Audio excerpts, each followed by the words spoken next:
Your magic ISO button actually controls how sensitive the sensor of your camera is. If you used film in the old days, do you remember there was 100, 200, 400, 800 speed films? What it was how sensitive the film was to light. It's exactly the same with your digital SLR camera. The ISO settings are how sensitive the camera's sensor is to the amount of light you have. The lower the number, the least the sensitivity.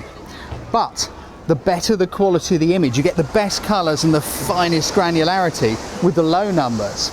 As you increase the ISO number, so the sensor becomes more sensitive, allowing you to shoot in lower light levels, but the image starts to get a little bit grainy. Now, don't get too hung up about this. Let's just put it into practice and I'll show you what I mean. Imagine Natasha or your model is spinning around over there and it's all lovely and you're ready to go. You want to freeze that motion. Your aperture is as wide as it can go, letting in as much light as possible, but the fastest shutter speed you can get is 1/160th of a second. That's not going to be fast enough to freeze the motion. So enter the ISO. If we take a look at the ISO, it's currently set on 200. That's going to give me the finest colours and image quality.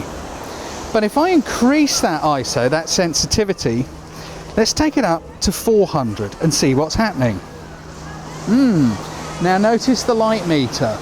The light meter now says that 1/160th of a second is going to be overexposed. So therefore I can speed up my shutter speed. So let's have a look. We can go from 1/160th to a 320th. That's almost fast enough.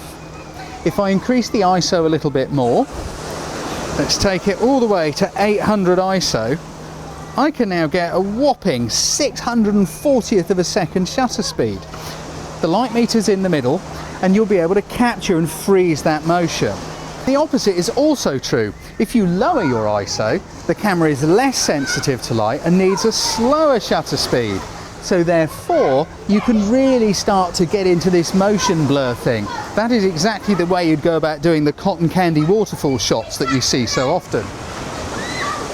I mentioned that high ISOs can cause noise and graininess in an image. You lose image quality, but it's not that bad. If you're ever confronted by the choice of using a high ISO in order to get the picture or not getting a picture at all, use the high ISO. I was at a wedding one day and I saw this bride sitting near a window in raptured conversation listening, and I had a choice. Either go and get the tripod out and mount the camera on that, by which time the moment would be well and truly over, or increase the ISO so the camera was going to have a fast enough shutter speed that I could hold it in my hand.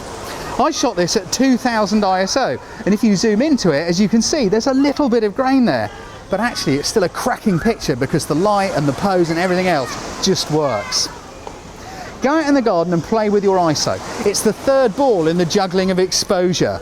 The only way you'll ever understand it is to go and practice this stuff for yourself. Don't just think you can listen to me talk about it and you'll know. Go out, play with it, and in no time you'll be a wise old master of exposure.